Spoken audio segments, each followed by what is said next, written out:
अगर आप stock market में इन्वेस्ट करना चाहते हैं तो बेसिकली आपको दो चीज़ों पर अच्छे से ग्रिप होनी चाहिए, अच्छे से कमांड आनी चाहिए। पहली है फंडामेंटल एनालिसिस और दूसरा है टेक्निकल एनालिसिस। फंडामेंटल एनालिसिस के ऊपर हमने एक कंप्लीट प्लेलिस्ट ऑलरेडी बना रखी है। आप चैनल पर जाकर के हमारी इस प्लेलिस्ट को वॉच कर सकते हैं, देख सकते हैं। आपको एक कंप्लीट ओवरव्यू मिल जाएगा कि फंडामेंटल एनालिसिस का यूज करके आप अपना इन्वेस्टमेंट कैसे कर सकते हैं। अब ये हमारी टेक्निकल एनालिसिस का सीरीज स्टार्ट हो चुका है। ये उसका दूसरा वीडियो है। पहला वीडियो हम ऑलरेडी डाल चुके हैं लास्ट संडे को। उसका लिंक मैं आपको डिस्क्रिप्शन बॉक्स में दे दूंगा, जाकर के वहां से आप उस वीडियो को जाकर के वॉच कर लीजिएगा।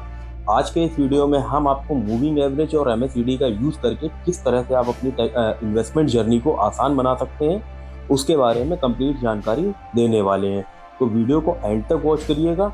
अगर वीडियो आपको पसंद आती है तो लाइक करिएगा और लोगों तक शेयर कर लीजिए। चैनल को प्लीज सब्सक्राइब कर लीजिए। इसी तरह की वीडियोस मैं आपके लिए हर संडे लाता रहता हूं। तो चलिए वीडियो शुरू करते हैं। मूविंग एवरेज को समझने से पहले हमें आपको ट्रेंड और सपोर्ट और रेजिस्टेंस को समझाना होगा। अगर आपको देखिए मार्केट का ट्रेंड अगर समझ में आ जाता है, स्टॉक मार्केट के ट्रेंड से मतलब होता है हमारा सेंसेक्स क्या है, निफ्टी का ट्रेंड क्या है, या बैंक निफ्टी में जो लोग भी ट्रेड करते हैं उसका अगर आपको ट्रेंड समझ में आ गया ना एक बार को, और सपोर्ट और रेजिस्टेंस समझ में आ गया, तो मूविंग एवरेज काफी आसान हो जाता है। तो सबसे पहले हम आपको ट्रेंड बताएंगे कि ट्रेंड को कैसे एनालाइज किया जाता है, देन सपोर्ट एंड रेजिस्टेंस की तरफ चलेंगे। तो चलिए मैं आपको बता देता हूँ पहले ट्रेंड कैसे फाइंड आउट करते हैं या ट्रेंड होता क्या है। देखिए बेसिकली मार्केट में तीन तरह के ट्रेंड काम करते हैं। एक होता है अप ट्रेंड, ठीक है, दूसरा होता है डाउन ट्रेंड, और तीसरा होता है हमारा साइडवेज। ये भी एक ट्रेंड है। एक्चुअल में लोग इसके बारे में बात नहीं करते हैं, लेकिन ये भी एक ट्रेंड है। अब देखिए जैसे कि ये मैंने कुछ तो सर्कल ड्रॉ किए हुए, तो लाइन मिला मिला करके मैंने ये बनाया हुआ है। तो अगर आप इसको देखेंगे तो सीधा सीधा ये आपको समझ में आ जाएगा कि मार्केट अप ट्रेंड में है यहाँ पे, या तो वो पर्टिकुलर स्टॉक का ट्रेंड अप साइड में है। अब अगर आप इसी को पैरेलल देख लें, जैसे कि ऊपर से स्टॉक नीचे की तरफ आता है ना, ऊपर से जब भी स्टॉक नीचे की तरफ आता है या मार्केट नीचे की तरफ आती है तो उसे हम डाउन ट्रेंड कहते हैं, क्योंकि मार्केट गिर रही है कंटिन्यूस, है ना। अब इसको हम समझते कैसे हैं, देखिए एक तो मार्केट जब यूं चल रही है ना, यानी जब वो अपने हायर लोज को तोड़ नहीं रही है, अपने हायर हाइस के ऊपर ही जा रही है, तो मार्केट अप ट्रेंड में। और यदि मार्केट जो है ऊपर से नीचे की तरफ आ रही है और अपने लोअर लोज को लगातार तोड़ती हुई जा रही है, लगातार अपने लोअर लोज को तोड़ती हुई जा रही है, तो मार्केट डाउन ट्रेंड में है, या वो स्टॉक डाउन साइड में ट्रेड कर रहा है। पहली चीज ये दो चीजें हो गई। अब साइडवेज को समझते हैं, जैसे मार्केट चल रही है इस तरह, कुछ इस तरह से चल रही है ना। अब अगर आप एक लाइन इसके ऊपर से ड्रॉ करेंगे तो आप देखेंगे कि मार्केट क्या है ना, इसी के बीच में ही है, इसी के हेर फेर में ही चल रही है। ना तो वो ऊपर को जा रहा है और ना ही प्राइस नीचे को आ रहा है, या ये साइडवेज मार्केट है। और ये सबसे खतरनाक मार्केट होता है। चाहे आप ट्रेडर हो, चाहे आप इन्वेस्टर हो, अगर आप यहाँ पर आएंगे तो बेसिकली ट्रैप हो जाएंगे। मार्केट आपको पूरी तरह से अपने जाल में फंसा लेगा। ना तो प्राइस ऊपर जा रहा है, ना ही प्राइस नीचे जा रहा है। अब जब प्राइस का मोमेंटम ना ऊपर को है ना नीचे को है, एक साइडवेज में चल रहा है, तो आपको प्राइस मालूम ही नहीं चलेगा जा कहाँ पे रहा है। तो ये हो गया हमारा ट्रेंड कि किस तरह से आपको ट्रेंड एनालाइज करना है। यानी अगर आप ट्रेंड में है तो जो उसका पहले वाला हाई था, लास्ट वाला हाई था, उसके ऊपर अगर निकल रहा है, दूसरी कैंडल जनरेट हो रही है, तो वो अप ट्रेंड में है। और डाउन ट्रेंड में है तो अगर ऊपर से नीचे को आ रहा है, अपने लोअर लोज को कंटिन्यूसली तोड़ता जा रहा है, तो वो मार्केट डाउन ट्रेंड में है। साइडवेज में मार्केट क्या होती है, ऊपर नीचे होती है। ना ही वो बहुत ऊपर जा रही होती है और ना ही कोई नया हाई क्रिएट कर रही होती है, ना ही नया कोई लो क्रिएट कर रही होती है। बस ऐसे ही ऐसे चलती रहती है वो। तो इसको हम साइडवेज मार्केट बोलते हैं। और ये इसमें हमेशा आप दूर रहिए, चाहे आप इंट्राडे ट्रेड कर रहे हो, चाहे आप एक पोजिशनल ट्रेडर हो या लॉन्ग टर्म इन्वेस्टर हो, दोनों के लिए ये साइडवेज मार्केट ठीक नहीं रहता है। अब एक्चुअल में हमारा जो चैनल है या हम जिस पर्टिकुलर उस पर काम करते हैं, हमारा काम है आपको लॉन्ग टर्म इन्वेस्टमेंट को प्रमोट करना, या आपकी जो मनी है उसको आप जैसे भी अर्न कर रहे हैं उस पैसे को ग्रो करना। तो उसके लिए आपको दो चीजें बेसिकली मार्केट में आना बहुत जरूरी है। पहला फंडामेंटल एनालिसिस, इसके ऊपर हमने ऑलरेडी अपनी प्लेलिस्ट बना रखा है, जाके आप चेकआउट कर सकते हैं। दूसरा टेक्निकल एनालिसिस। तो टेक्निकल एनालिसिस का ये हमारा सेकंड पार्ट का वीडियो है, पहला वीडियो हम ऑलरेडी आपको दे चुके हैं, चैनल पर पड़ा हुआ है, आप उसको गो थ्रू कर सकते हैं। उसी से ही ये इंटरकनेक्टेड वीडियो है। इसको समझने के लिए प्रीवियस वीडियो आपको देखना ज़रूरी है। ठीक है जी। अभी चलते हैं सपोर्ट और रेजिस्टेंस। देखिए, मूविंग एवरेज हो, एक्सपोनेंशियल मूविंग एवरेज हो, वेटेज मूविंग एवरेज हो, डेली मूविंग एवरेज हो, ये जितने भी तरह का मूविंग एवरेज, ये सब हम इस वीडियो में कवर कर लेंगे। लेकिन इनका बेसिकली रोल ये होता है कि आपको सपोर्ट और रेजिस्टेंस अगर मालूम हो जाएगा तो आप मूविंग एवरेज को आसानी भाषा में इजीली समझ सकते हैं। अब सपोर्ट क्या है और रेजिस्टेंस क्या है, ये हम आपको बता देते हैं। सबसे पहले हम सपोर्ट की बात कर लेते हैं। In a down trend prices fall because there is an excess of supply over demand. इस एक टर्म्स को आप अच्छे से समझिए, सप्लाई ओवर डिमांड। ठीक है, मतलब आपकी सप्लाई ज्यादा हो रही है और डिमांड कम। अब इसके लिए हम एक आपको पर्टिकुलर कुछ तो कैंडल्स ड्रॉ कर लेते हैं यहाँ पे हम, है ना। तो एक सेकेंड ना, अभी जैसे एक कैंडल यहाँ पे बन रही है, दूसरी कैंडल यहाँ पे बन रही है, ठीक है, और फिर तीसरी कैंडल यहाँ पे बन रही है। तो अभी अगर आप देखेंगे तो ये ऊपर की तरफ जा रही है। पहला हमें मालूम चल गया, जैसे कि अभी हमने पहले देखा था कि एक अपसाइड में ट्रेंड है, इसका ट्रेंड अपसाइड में है। अब ये जो लेवल आपको नीचे को दिख रहा है, ये आपका सपोर्ट लेवल है, जहाँ पे क्या हो रहा है, स्टॉक आ रहा है प्राइस और यहाँ पे सपोर्ट ले रहा है और ऊपर को जा रहा है। ठीक है, और ये जो ऊपर का लेवल है, यही हमारा रेजिस्टेंस जोन कहलाता है। अब इसमें समझिए ये ऐसा होता क्यों है कि प्राइस नीचे आ रहा है, ठीक है, सपोर्ट जोन पे आ रहा है, सपोर्ट लेके ये ऊपर जा रहा है, रेजिस्टेंस जोन में जा रहा है। आखिर ऐसा क्या चल रहा है कि यहाँ से प्राइस ऊपर जा रहा है, यहाँ से फिर नीचे आ रहा है। तो बेसिकली यहाँ पे क्या है, रेजिस्टेंस जोन पे सेलर हैवी, सेलर क्या हो जाते हैं, बायर के ज्यादा हो जाते हैं, यानी जहाँ पे बेचने वालों की तादाद खरीदने वालों की तादाद से ज्यादा है। प्रेडिक्शन लोगों का ये होने लगता है, सेलर्स का, कि अब यहाँ से प्राइस नीचे जाएगा, तो यहाँ पे बिकवाली शुरू हो जाती है और खरीदार कम हो जाते हैं। इस वजह से ये एक रेजिस्टेंस का लेवल काम करने लगता है और प्राइस जब नीचे आ जाता है यहाँ पे, तो इस लेवल पे बायर्स को ये लगता है कि अब यहाँ से प्राइस ऊपर जाएगा। तो यहाँ पे बायर्स की क्वांटिटी या काउंटिंग नंबर ऑफ बायर्स ज़्यादा हो जाते हैं, यहाँ पे नंबर ऑफ सेलर्स ज़्यादा हो जाते हैं। इसलिए रेजिस्टेंस जोन से प्राइस क्या होता है, नीचे आ जाता है और सपोर्ट लेवल से फिर एक बार को ऊपर निकल जाता है। अब अगर यही क्या हो कि प्राइस इस तरह से चल रहा है, ठीक है, अब यहाँ पे देखिए आपने क्या हुआ, पहले इसको सपोर्ट बनाया लेकिन ब्रेक करके ऊपर निकल गया, फिर यहाँ पे इसने एक यहाँ पे रेजिस्टेंस क्रिएट था पहली वाली से, लेकिन यहाँ पे रेजिस्टेंस ब्रेक किया, ऊपर निकल गया। ठीक है, अब यहाँ पे ये रेजिस्टेंस का काम कर रहा है, ये नीचे इसका सपोर्ट है। अगर प्राइस फिर यहाँ से आता है और ऊपर को निकलता है, फिर नीचे आ रहा है, फिर ऊपर को, तो ये एक रेजिस्टेंस ऊपर को क्रिएट हो गया है। यहाँ पे क्या है, सेलर हावी है, यहाँ पे क्या है, बायर हावी हो गए। अब यहीं से क्या हुआ, प्राइस यहाँ को आया और फिर नीचे जा गया और फिर नीचे चला गया, नीचे चला गया। इसका मतलब अब यहाँ पे सेलर फुल फ्लेजिड थे और प्राइस कंटिन्यूसली डाउन हो गया और यहाँ से ट्रेंड चेंज हो गया और ये डाउन ट्रेंड में अब ट्रेड होने लगी है यहाँ पे। तो ये हो गया हमारा सपोर्ट और रेजिस्टेंस। इसे हम आपको प्लॉट करना भी सिखा देंगे कि किस तरीके से आप इसको जो है अपने चार्ट्स पर लगा सकते हैं, सपोर्ट को और रेजिस्टेंस को, दोनों ही चीज़ों को। यहाँ तक का अगर वीडियो आपको बिल्कुल पसंद आ रहा हो, थोड़ा सा भी पसंद आया हो, तो वीडियो को मेक श्योर करिए सब्सक्राइब कर लीजिए और इस वीडियो को अभी तक अगर समझ में आ गया हो तो लाइक कर दीजिए। अब चलते हैं मूविंग एवरेज के ऊपर। तो देखिए, एक डेफिनेशन मैंने यहाँ पर लिखी हुई है, the moving average is a simple technical analysis tool. Basically moving average एक टेक्निकल एनालिसिस टूल है, available of most of the trading platform जितने भी हैं। काइट जीरोधा पे अगर आप जाते हैं तो वहाँ पे भी मिल जाएगा, आपको स्टॉक पर भी मिल जाएगा, ज्यादातर सभी जगह पे मिल जाएगा, बहुत सिंपल है। ठीक है, दूसरी चीज, moving average studies are also popular and can be tailored to any time frame suiting both long term investor and short term traders. यानी कि देखिए, मूविंग एवरेज का बेसिकली जो हमारे इंट्राडे ट्रेडर भाई हैं, या इनको मैं ट्रेडर कह लूँ, ये भी यूज़ करते हैं, प्लस आप और हमारे जैसे लॉन्ग टर्म इन्वेस्टर भी इसको यूज़ करते हैं। ठीक है, मूविंग एवरेज को हम यूज़ क्यों करते हैं, ये भी हम आपको, मूविंग एवरेज क्या होता है, आपको एक डायरेक्शन प्रोवाइड कर देता है। वहाँ से आपको एक आइडिया रफली ये लग जाता है कि मार्केट अभी यहाँ से कहाँ पे जाने वाला है, या पर्टिकुलर स्टॉक अब यहाँ से किस तरफ अपसाइड में ट्रेड करेगा या डाउन साइड में जाएगा या फिर साइडवेज चलेगा, जैसा कि मैंने आपको पहले ट्रेंड में बताया। अब ये देखिए बिल्कुल इंटरकनेक्टेड है मूविंग एवरेज और ट्रेंड दोनों चीज बिल्कुल इंटरकनेक्टेड हैं। अगर आपको ट्रेंड एक बार ये अच्छे से समझ में आ जाता तो मूविंग एवरेज आप आसानी से समझ में आने लगेगा, ठीक है। और मूविंग एवरेज अगर आप समझ गए तो ट्रेंड बहुत आसानी से समझ जाएंगे और ट्रेंड पहचानना शुरू कर देंगे, है ना। तो ये चीज हम आपको आगे इस वीडियो में कंटिन्यू करेंगे। अब देखिए मूविंग एवरेज कितने तरह से होते हैं। देखिए मूविंग एवरेज को अगर आप देखें तो 2-3 तरह से आपको मूविंग एवरेज मार्केट में मिल जाएंगे। एक आपने सुना होगा MA, एक आपने सुना होगा DMA।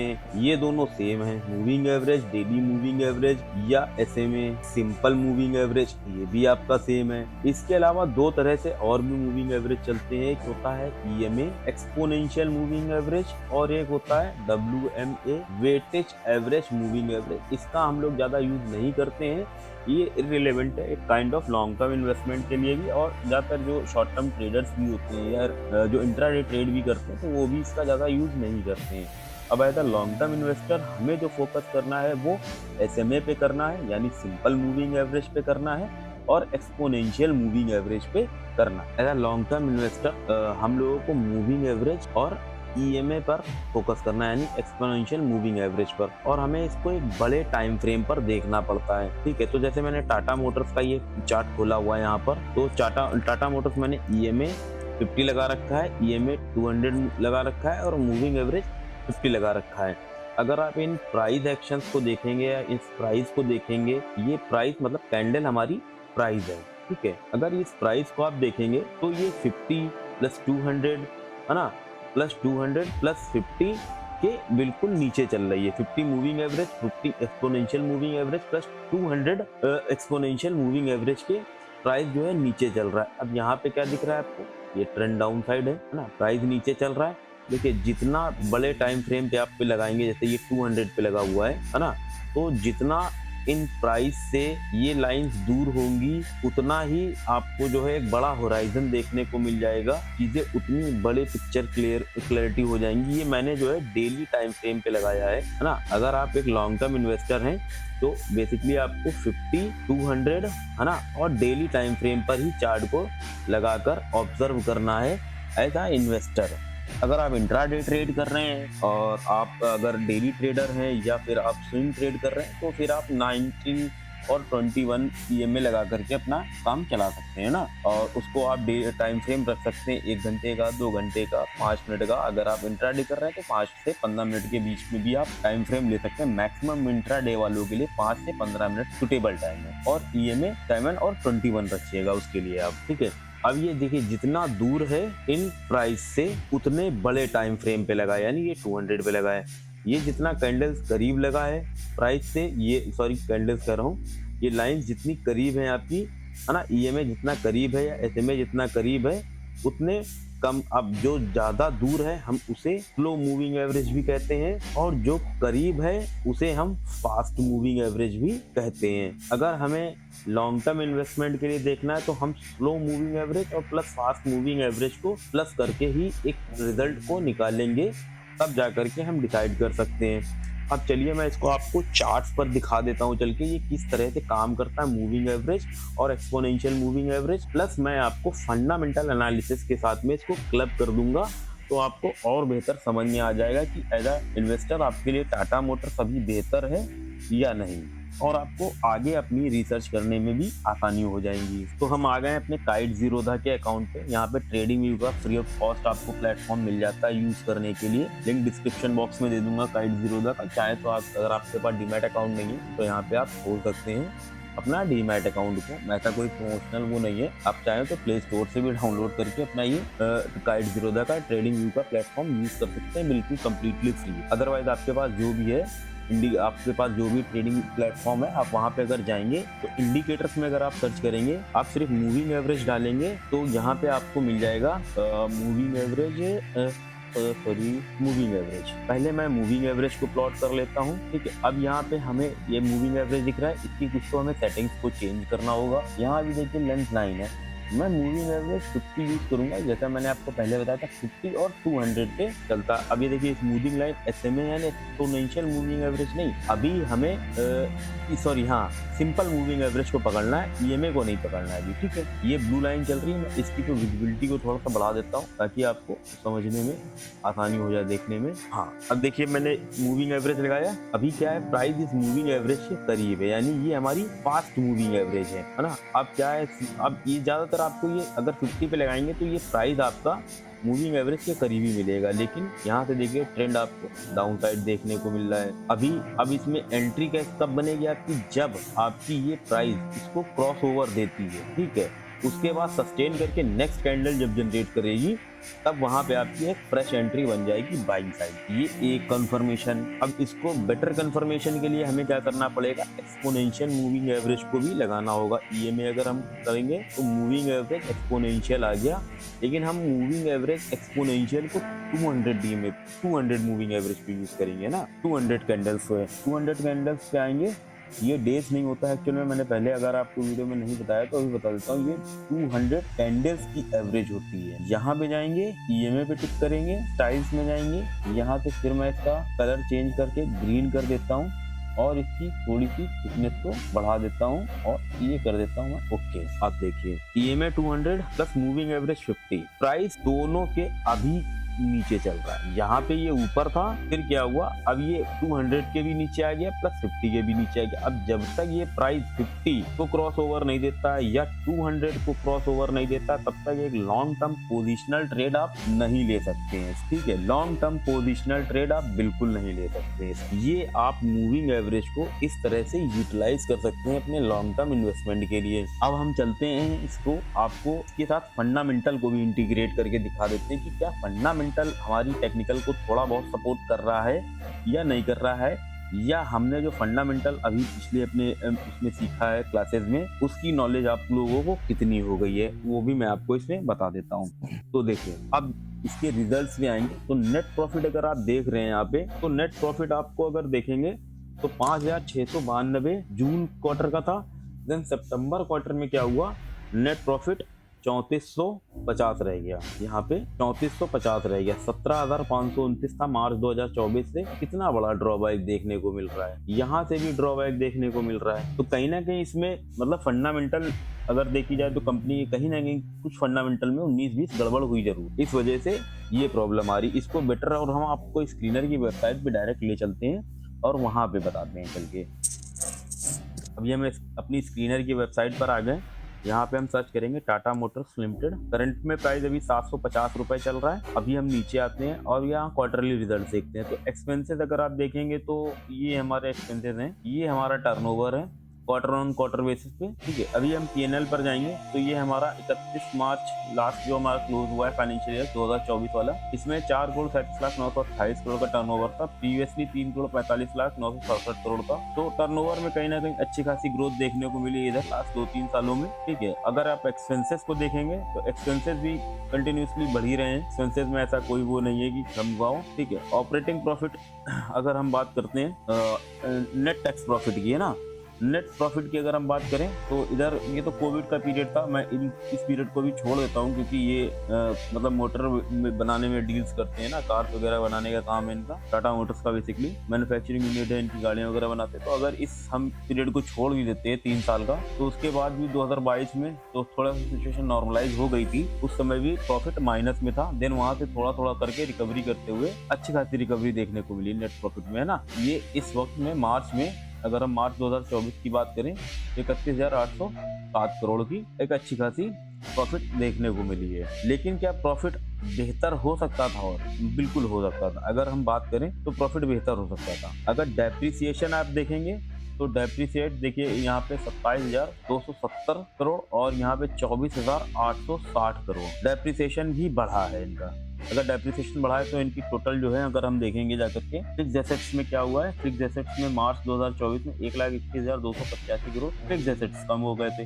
1,32,000 80 करोड़ से फिक्स एसेट डेप्रिशिएट होते होते यहाँ पे रहेगी, और अभी डेप्रिशिएट होगी तो आगे आने वाले टाइम पे भी जब फाइनेंशियल के रिजल्ट आएंगे तब देखने को मिलेगा। ठीक है, तो ये रहेगा, अभी तो नंबर्स नहीं आए। सबसे बेहतरीन है, आपको कैश फ्लो भी देखना पड़ेगा। इसका कैश फ्लो क्या है, अगर नेट कैश फ्लो की बात करें तो 8,128 करोड़ है भाई। ठीक है, मार्च 2024 के हिसाब से 8,128 करोड़। अभी हम इनकी टोटल जो है लाइबिलिटीज को 3,69,521 करोड़ की ये टोटल लाइबिलिटीज है, जिसमें से 8,128 करोड़ के इनके पास कैश फ्लो है। ठीक है, अगर हम बोरोइंग्स की बात करें तो इन्होंने जो कर्ज लिया है 1,07,262 करोड़ के आसपास। तो ये फिगर्स हैं आपके सामने। नेट प्रॉफिट्स में अच्छा नहीं जा रहा है, कैश फ्लो डाउन होता चला जा रहा है। ठीक है, और सबसे बड़ी चीज अगर आप देखेंगे तो यहाँ पे प्रोमोटर्स ने भी अपनी शेयर होल्डिंग्स को धीरे धीरे क्या किया है, डिक्रीज कर दिया है। 3.78% लास्ट क्वार्टर के हिसाब से इन्होंने कम किया अपनी प्रोमोटर्स होल्डिंग। तो कहीं ना कहीं कंपनी का अगर देखें तो फंडामेंटली भी इतनी अच्छी नहीं दिख रही है, और अभी टेक्निकल चार्ट पे तो कंपनी बिल्कुल भी अभी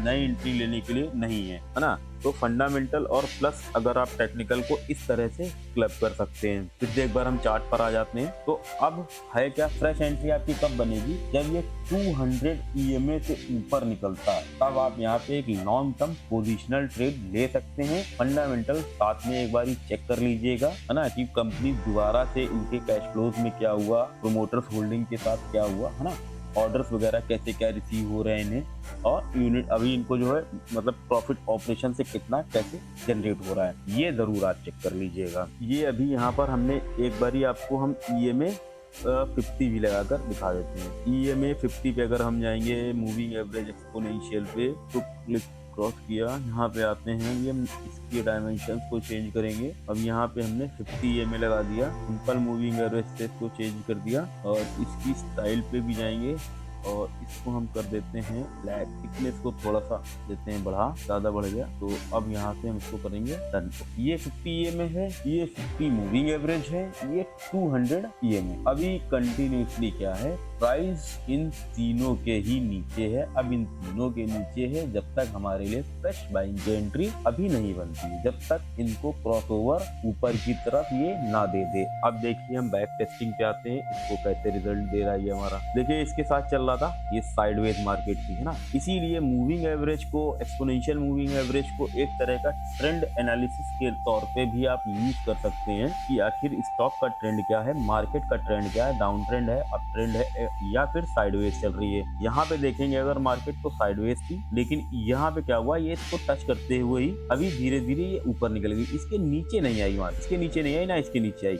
और ये एक बहुत अच्छा एग्जांपल है अप ट्रेंड का, है ना, ये कंटिन्यूसली अप साइड में चलती चली गई। यहाँ पे अगर आप देखेंगे अक्टूबर 2023 में प्राइस था 629 रुपए। देन उसके बाद क्या हुआ, अगर आप मई में आएंगे 1,048 रुपए के आसपास शेयर का प्राइस आ गया। मतलब एक अच्छा खासा, अगर आप लॉन्ग टर्म इन्वेस्टमेंट करते, इसके फैक्टर्स को देख लेते, इनकी चीजों को देख लेते, है ना, तो आपको यहाँ पे एक अच्छा खासा प्रॉफिट मिल सकता था। तो टेक्निकल एनालिसिस में मूविंग एवरेज और एक्सपोनेंशियल मूविंग एवरेज का यूज आपको जरूर से करना चाहिए as a long term investment, और बड़े टाइम होराइजन पर देखना चाहिए। जैसे मैंने अभी एक दिन के कैंडल स्टिक पर डेली टाइम फ्रेम पर देखा है, सॉरी, आप इसको वीकली टाइम फ्रेम पर भी देख सकते हैं। सेम चीज कोई प्लॉट रहने दीजिए, अगर आप डेली टाइम फ्रेम पे देखेंगे तो ये कैंडल इसके नीचे चल रही है ना, और यहाँ पे जो है इससे ऊपर चल रही है 200 से। तो अभी इतना ज्यादा परफॉर्मेंस खराब नहीं है। अगर टेक्निकली और लंबे होराइजन पे देखते हैं, जैसे 1.5 या 2 साल के लिए, 3 साल के लिए, तो अभी ये 200 से ऊपर है। 200 EMA से यहाँ पे कैंडल प्राइस जो है ऊपर है, लेकिन अभी 50 से नीचे है। तो वेट करेंगे अंटिल 50 से ऊपर नहीं जा रहा है, तब तक हमको वेट करना पड़ेगा, है ना। तो इसी तरह से लंबे होराइजन पर देखने में ज्यादा एक्यूरेसी मिलती है ना। और मूविंग एवरेज के साथ साथ आप एक्सपोनेंशियल मूविंग एवरेज का जरूर यूज कर लें, क्योंकि एक्सपोनेंशियल मूविंग एवरेज थोड़ा सा आपको ज्यादा एक्यूरेट डेटा दे देता है comparatively to normal moving average या डेली मूविंग एवरेज या तो सिंपल मूविंग एवरेज या मूविंग एवरेज कह लीजिए उसके हिसाब। चलिए लेट्स अभी हम कंटिन्यू करते हैं अपना MACD moving average convergence and divergence के ऊपर। वो क्या चीज है और उसको कैसे हम चार्ट्स पर प्लॉट करके अपनी इन्वेस्टमेंट जर्नी को और आसान बना सकते हैं। MACD भी एक टेक्निकल इंडिकेटर है, ठीक है, ये भी एक टेक्निकल इंडिकेटर है आपका, जो कि आपको हेल्प करता है, बतौर इन्वेस्टर्स हम लोगों को ये हेल्प करता है प्राइस का ट्रेंड एनालाइज करने में। जिस तरह से हमें EMA exponential moving average plus simple moving average हमें हेल्प करता है, उसी तरह से MACD भी हमें हेल्प करता है ट्रेंड का एनालाइज करने में, है ना। अब लेकिन इसमें एक और अच्छी चीज़ है, हमने जैसे कि अभी पिछले ईएमए और एसएमए को पढ़ा हुआ है, ईएमए और एसएमए को हमने पढ़ लिया है, पीछे देख लिया है, तो अब हमें ये एमएसीडी ज़्यादा बेहतर समझ में आ जाएगा। क्योंकि एमएसीडी क्या है ना, ये रिलेशनशिप है बिटवीन टू ईएमए ना, दो ईएमए के बीच का ये रिलेशन है। अभी जब हम आपको चार्ट में ये चीज़ दिखाएंगे तो आपको बेहतर समझ में आ जाएगा। अगर यहाँ तक वीडियो आपको पसंद आया तो प्लीज़ चैनल को सब्सक्राइब कर लीजिए और वीडियो को लाइक कर लीजिए। अभी देखिए हमने पीपीटी में चार्ट्स कॉपी पेस्ट कर रखा है स्क्रीनशॉट लेकर के, तो वहाँ पे हम आपको दिखाते हैं। देखिए ये हमने एमएसीडी को यहाँ पे ड्रॉ किया हुआ है, ठीक है। एक लाइन ये जा रही है, एक लाइन ये जा रही है, ये कुछ तो बार्स बने हुए हैं, प्लस एक लाइन ये, है ना। तो हम आपका एक बेसिक ओवरव्यू अभी हम दे देते हैं कि एक्चुअल में ये क्या है, तो फिर अभी हम आपको ट्रेडिंग व्यू के प्लेटफॉर्म पे भी दिखा देंगे चल के काइट ज़ीरोधा के थ्रू। तो देखिए एक जो ये पहली लाइन है ये हमारी एमएसीडी की लाइन है, ठीक है। ये लाइन जो है हमारी ये सिग्नल लाइन है। ये जो हमारी लाइन है ये जीरो लाइन बोली जाती है या बेस लाइन भी बोल सकते हैं आप इसको। प्लस ये जो बार्स बने हुए हैं इन्हें हम हिस्टोग्राम कहते हैं ना। इनको कैसे यूज करना है वो हम अभी आपको दिखा देते हैं। देखिए एक ओवरव्यू मैं आपको अभी बता दे रहा हूँ। जैसे हिस्टोग्राम ये ऊपर की साइड में है, यहाँ पे हिस्टोग्राम नीचे की साइड में है, यहाँ पे भी हिस्टोग्राम अगर आप देखेंगे तो नीचे की साइड में है। अगर आप यहाँ पे देख रहे होंगे तो हिस्टोग्राम ऊपर की साइड में है, तो यहाँ पे आपको दिख रहा होगा प्राइस अप साइड में चल रहा है ना। अब यहाँ पे अगर देखेंगे आप बेस लाइन से नीचे आ रहा है तो क्या है, प्राइस हमारा नीचे चल रहा है, ठीक है। अब यहाँ पे भी देखिए नीचे ही ट्रेवल कर रहा है, यहाँ पे भी देखिए तो नीचे ही ये ट्रेवल कर रहा है। यहाँ पे एक साइडवेज था, इस जगह पे मार्केट में हल्का सा मोमेंटम ऊपर को आया, लेकिन उसके बाद ये आपका डाउन ट्रेंड यहाँ से शुरू हो गया इस पर्टिकुलर स्टॉक में टाटा मोटर्स के। ये आपका जो एमएसीडी है, एमएसीडी में ये आपकी जो ये पहली ये जो लाइन है ये हमारी ईएमए की लाइन होती है भैया। सॉरी हमने आपको एमएसीडी बता दिया है पहले, लेकिन ये हमारी ईएमए लाइन होती है ना। ये हमारी जो आपकी ब्लू कलर से भी एक ये अभी हम आपको आगे दिखाएंगे तो कलर चेंज कर देंगे चीजों को आपको और बेहतर बता देंगे। तो ये जो हमारी लाइन है ये ईएमए लाइन है ना,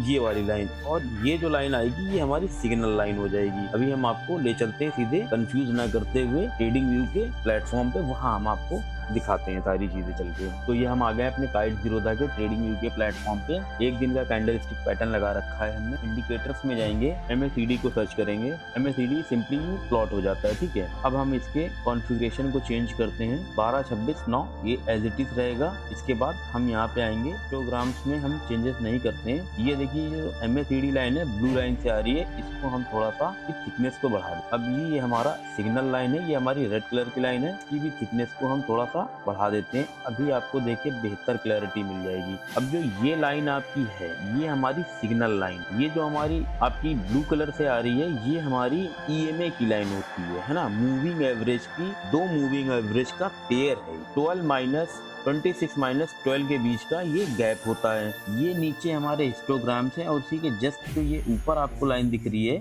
ये हमारी बेस लाइन होती है या तो जीरो लाइन होती है। ये इसके बेसिक, अगर यहाँ तक आपको समझ में आ रहा है तो कमेंट करके बता दीजिए कि ये जो ऑरेंज कलर की या रेड कलर की लाइन है वो कौन सी लाइन है और ये जो ब्लू कलर की है वो लाइन कौन सी है। अब देखिए जो हिस्टोग्राम्स हैं और इसका यूज कैसे करते हैं। बेसिकली अगर देखिए, अगर जब आपकी मूविंग एवरेज नीचे से ऊपर को सिग्नल लाइन को क्रॉसओवर देती है तो यहाँ पे एक बाय सिग्नल बनता है। जैसा कि यहाँ पे देखेंगे, अगर आपने यहाँ पे मोमेंटम ऊपर की तरफ चला गया। हिस्टोग्राम का क्या यूज होता है, अगर हिस्टोग्राम जीरो लाइन के ऊपर बन रहा है तो ट्रेंड अप साइड में है, अगर हिस्टोग्राम नीचे की तरफ बन रहा है तो ट्रेंड डाउन साइड में है। कभी कभी क्या होता है कि हिस्टोग्राम नीचे की तरफ बनता है लेकिन शेयर प्राइस ऊपर की तरफ चली जाती है, तो वो क्यों होता है वो भी मैं आपको भी बता देता हूँ। ये होता है डाइवर्जेंस, जैसा कि इसका नाम ही है moving average convergence and divergence. तो कहीं कहीं पे क्या होता है ये डाइवर्जेंस को पैदा करता है। हिस्टोग्राम से हमें ये समझना होता है और plus moving average, exponential moving average और सिग्नल लाइन को देखते हुए, हिस्टोग्राम को देखते हुए हमें ये समझना होता है कि प्राइस अभी ऊपर जा रही है या नीचे, है ना। अब हम इसको कैसे आपको आगे एक्सप्लेन करते हैं। पीछे अगर हम जाएंगे डायरेक्ट टेस्टिंग करते हैं तो कहीं पे ये हमें मिल जाएगा। इस चीज को हम आपको दिखा देते हैं। अब देखिए जैसे कि एक यहाँ पे क्या हुआ, इसने क्रॉसओवर दिया, प्राइस ऊपर को गया। यहाँ पे अगर आप देखेंगे तो हिस्टोग्राम नीचे की तरफ बन रहा है लेकिन प्राइस का मोमेंटम ऊपर की तरफ है और फिर यहाँ बल्क में हिस्टोग्राम क्या हुआ, ऊपर की तरफ बन गया, है ना। ऐसे ही एक यहाँ पे छोटा सा हिस्टोग्राम नीचे की तरफ बना है लेकिन प्राइस में क्या हुआ, थोड़े से चेंजेस हुए और ये ऊपर की तरफ। अब यहाँ पे देख लेते हैं, हिस्टोग्राम देखिए नीचे की तरफ बना है, प्राइस नीचे की तरफ आ रहा है। हिस्टोग्राम देखिए नीचे की तरफ बना है, स्टॉक नीचे की तरफ जा रहा है। अब इसमें अगर आपको डुअल कॉन्फर्मेशन लेनी है कि कैसे प्राइस जो है डाउन ट्रेंड में, आप यहाँ पे देखिए एक बहुत अच्छा पैटर्न बना हुआ है। यहाँ पे दो लोअर साइड में डबल आपके बॉटम साइड में बने हुए हैं, है ना। तो ये जब बॉटम साइड में दो साइड से नीचे से बनता है डब्ल्यू, जिसको बोलते हैं डब्ल्यू पैटर्न, तो इस पे क्या होता है, प्राइस रिवर्स होता है और ये देखिए कितना अच्छा खासा अप साइड में आपको मोमेंटम देखने को मिल रहा है। एक आप यहाँ से कैंडल स्टिक के पैटर्न के माध्यम से भी समझ सकते हैं। ये इंट्राडे ट्रेड वालों के लिए, बेसिकली जो इन्वेस्टमेंट या हमारे आपके जैसे लोग हैं, वो हम लोगों को ये MACD से बेहतर हमें क्या होता है ना, हम लोग MACD को समझना आना चाहिए। हम समझते हैं बेसिकली हमें MACD को आना चाहिए, लेकिन MACD से बेस्ट है हमें फंडामेंटल एनालिसिस आना चाहिए। और उसके अलावा एक्सपोनेंशियल मूविंग एवरेज, जो अभी मैंने पीछे आपको बताया है, उससे आपको अच्छे से अगर कमांड होती है तो हमारा काम इन्वेस्टमेंट के लिए चल जाता है। लेकिन अभी मेरा काम है आपको ये बताना, तो वो मैं आपको बता दे रहा हूँ, लेकिन आप लोग कमेंट करके जरूर बताइए कि वीडियो कैसी लग रही है आपको। अब यहाँ पे देखते हैं एक, अब देखिए यहाँ पे क्या हुआ, MACD ने सिग्नल लाइन को नीचे से क्रॉस ओवर दिया, कितना अच्छा खासा आपको यहाँ पे तेजी देखने को मिली है ना। तेजी बरकरार रही, जैसे ही MACD क्या हुआ, EMA ने सिग्नल लाइन को नीचे की तरफ क्रॉस ओवर दिया, स्टॉक नीचे की तरफ आ गया। ये एक हमारे को आइडिया जनरेट करता है। देखिए जितने भी इंडिकेटर्स हैं वो हमें आइडिया जनरेट करते हैं, लेकिन उसकी डुअल कन्फर्मेशन बहुत जरूरी होती है। तो डुअल कन्फर्मेशन के लिए अब इसी MACD के साथ हम VWAP को अगर यूज कर लेते हैं तो वो हमें ज्यादा बेहतर क्लैरिटी दे देता है। यहाँ पे ये आ गया हमारा VWAP का कलर मैं ब्लैक कर देता हूँ, है ना। VWAP का कलर ब्लैक कर देता हूँ। इनपुट में जाएंगे तो सोर्स अपना वही रहेगा और सेशन ये, इसको आप ऐसे ही रहने दीजिए, है ना। इसमें ज़्यादा चेंजेस की हमें ज़रूरत नहीं है। हम यहाँ पे एंकर पीरियड ले लेते हैं, तो ये हम वीकली बेसिस पे डालते हैं, या सेम ही रहने देंगे तो भी हमारा चल जाएगा, इससे कोई दिक्कत नहीं है। और क्लोज प्राइस के आसपास हम रखेंगे, ठीक है। सोर्स में जैसे ये यहाँ पे उठाता है बाय डिफॉल्ट ये, तो आप इसको क्लोज प्राइस पे भी कर देंगे तो ठीक होता है। क्या देखिए VWAP हमेशा हमारे जो ये हमारा प्राइस है उसी के आसपास चलता है। अगर आप देखेंगे तो प्राइस के ही बिल्कुल इर्द गिर्द रहता है। अगर VWAP आपके साथ साथ चल रहा है, अगर देखिए VWAP एक तरीके से आप इसको यूज कर सकते हैं सपोर्ट, आप इसको ट्रेंड के लिए भी यूज कर सकते हैं, ट्रेंड एनालिसिस के लिए भी। अगर देखिए VWAP बिल्कुल प्राइस के बिल्कुल क्लोज चल रहा है, अब यहाँ से ये डाउन ट्रेंड आ रहा है तो बिल्कुल ये प्राइस के ही क्लोजर चल रहा है। अब यहाँ पे हम देखेंगे जैसे एक ये हमें को मिला, यहाँ पे क्या हुआ, और हमारा जो है एक्सपोनेंशियल मूविंग एवरेज ने ऊपर की तरफ ब्रेकआउट दिया, सिग्नल को ऊपर की तरफ इन्होंने क्रॉसओवर दिया। यहाँ पे देखिए VWAP ने भी क्रॉसओवर दिया, तो हमारा एक बाइंग सिग्नल बनता। यहाँ पे अगर हम परचेज करते तो हमें अच्छा खासा यहाँ तक प्रॉफिट मिल जाता। तो हम इस तरह से VWAP को MACD को यूज करके अपनी इन्वेस्टिंग जर्नी को, तो ये था हमारा आज का वीडियो जिसमें हमने moving average, exponential moving average और प्लस MACD को कवर किया है। नेक्स्ट वीडियो हम RSI स्ट्रेटेजी के ऊपर बनाएंगे। RSI स्ट्रेटेजी को लॉन्ग टर्म इन्वेस्टमेंट के लिए फंडामेंटल के साथ जो है इंटीग्रेट करके किस तरीके से अपनी इन्वेस्टमेंट जर्नी को आसान बना सकते हैं, उस पर्पज पे ही हमारा नेक्स्ट वीडियो रहने वाला है। ये वीडियो अगर आपको थोड़ा सा भी हेल्पफुल लगा हो तो प्लीज चैनल को सब्सक्राइब कर लीजिए, बेल आइकन को प्रेस कर दीजिएगा और वीडियो को लाइक कर दीजिए। अगली वीडियो में हम लोग सपोर्ट एंड रेजिस्टेंस को ड्रॉ करते हुए चलेंगे, प्लस EMA और RSI को यूज करके किस तरीके से अपनी ट्रेडिंग जर्नी को या इन्वेस्टमेंट जर्नी को आसान बना सकते हैं। तब तक के लिए अपना ख्याल रखें और चैनल को प्लीज सब्सक्राइब कर लीजिए और मिलते हैं नेक्स्ट वीडियो में।